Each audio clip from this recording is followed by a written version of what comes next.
আসসালামু আলাইকুম। আমি ডাক্তার রেজওয়ানা রহমান, বন্ধ্যাত্ব ও রিপ্রোডাক্টিভ হরমোন নিয়ে কাজ করছি।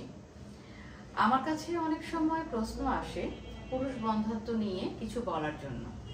তো আমার রোগীদের আসলে অনেক ধরনের প্রশ্ন থাকে যে পুরুষ বন্ধ্যাত্ব কিভাবে হয় বা আমরা কিভাবে জানবো, এই ব্যাপারগুলো যদি একটু ছোটভাবে আলোচনা করা যায়, আমি সেটাই আজকে টপিকস হিসেবে নিয়ে আসছি।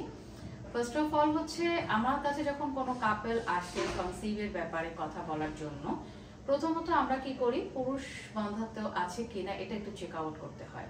এবং সেটার জন্য খুব ছোট্ট একটা টেস্ট করলেই হয়, একটা শুক্রাণু আছে কিনা এটা চেক করার জন্য সিমেন অ্যানালাইসিস বা আমরা যদি বলি বীর্য পরীক্ষা আমরা করতে পারি।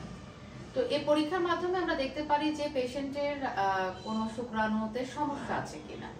এখন যদি আমরা শুক্রাণুর সমস্যাকে বিভিন্ন ভাবে ভাগ করি, বিভিন্ন ক্যাটাগরিতে, যে কি কি প্রবলেম আসলে হতে পারে, প্রথমত আমি ফার্স্টে আনবো হচ্ছে অলিগোস্পার্মিয়া। এটা আসলে কি জিনিস? অলিগোস্পার্মিয়া হচ্ছে যাদের শুক্রাণুর পরিমাণটা প্রয়োজনের তুলনায় অনেক কম। সাধারণত একটা সুস্থ পুরুষের শুক্রাণু 20 মিলিয়নের মতো থাকে, তো তার থেকে যদি কম থাকে বা অনেক বেশি কম, তাহলে সেই রোগীদেরকে আমরা অলিগোস্পার্মিয়া বলি।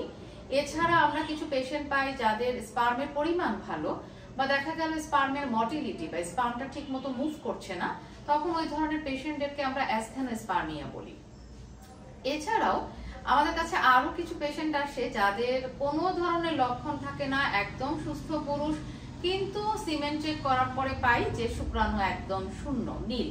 তো এই ধরনের রোগীদেরকে আমরা অ্যাজোস্পার্মিয়া বলি। তো এখন কথা হচ্ছে যে এই প্রবলেমগুলো আসলে কি কারণে হতে পারে। শুক্রাণুর যে বিভিন্ন সমস্যা, এগুলো অনেকগুলো কারণে হতে পারে। পুরুষদের ক্ষেত্রে প্রথমত first of all hormonal imbalance হতে পারে। তাদের যদি থাইরয়েড হরমোন বা এফএসএইচ হরমোনের কোনো ইমব্যালেন্স থাকে, এই কারণে হতে পারে। তাদের কারো কারো দেখা গেল ডায়াবেটিসের প্রবলেম থাকলে অনেকের শুক্রাণু প্রবলেম হতে পারে। এছাড়াও দেখা যায় অনেকের স্মোকিং একটা প্রবলেম থাকতে পারে, যে অতিরিক্ত স্মোক করে অথবা অ্যালকোহল নেয় যারা, তাদের ক্ষেত্রে শুক্রাণুর প্রবলেমগুলো অত্যাধিক দেখা যায়। এছাড়া আরো কিছু ব্যাপার আমি এখানে আনতে চাই, যেমন ধরেন কিছু অকুপেশনাল হ্যাজার্ড থাকতে পারে, যেমন অনেকে অতিরিক্ত গরম পরিবেশে কাজ যদি করে সেক্ষেত্রে হতে পারে, বা টক্সিন কেমিক্যালস এর মধ্যে যারা কাজ করে যেসব ফ্যাক্টরিতে, ওই ধরনের রোগীদেরকে আমরা দেখি যে বেশিরভাগ সময় শুক্রাণুর সমস্যাটা থাকে। তো আমি একটা কথাই বলবো আমার রোগীদের জন্য, যে আসলে শুক্রাণুর সমস্যা আছে কি না এটা বাহ্যিকভাবে কোন রোগীকে দেখে বোঝা যায়, তার কোনো বাহ্যিক লক্ষণ নাই। হ্যাঁ, সেজন্যই আমাদেরকে চেকটা করতে হবে অবশ্যই, যে তার এই প্রবলেমটা আছে কিনা, এবং এটা থেকে বন্ধ্যাত্বের একটা কারণ। পুরুষ বন্ধ্যাত্ব কিন্তু একটা অনেক বড় কারণ।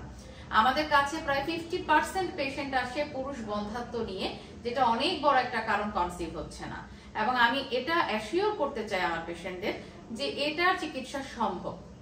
আপনি যদি কোনো ভালো ইনফার্টিলিটি ডক্টরের কাছে যান, শুক্রাণুটা ঠিক যদি না থাকে, কোনো সমস্যা থাকে, কোনো অলিগোস্পার্মিয়া, অ্যাসথেনোস্পার্মিয়া বা টেরাটোস্পার্মিয়ার যদি কোনো পেশেন্ট থাকে, তাহলে ভয়ের কিছু নাই। এটার সঠিক চিকিৎসা এখন আছে। আপনি যদি সঠিকভাবে চিকিৎসা নেন, তাহলে ইনশাআল্লাহ এই প্রবলেম সলিউশন সম্ভব, এবং এই রোগীগুলো কনসিভ করাও পসিবল। এতটুকুই আমি জাস্ট বলবো। এবং আমি আবারও বলবো যে ভয় পাওয়ার কিছু নাই।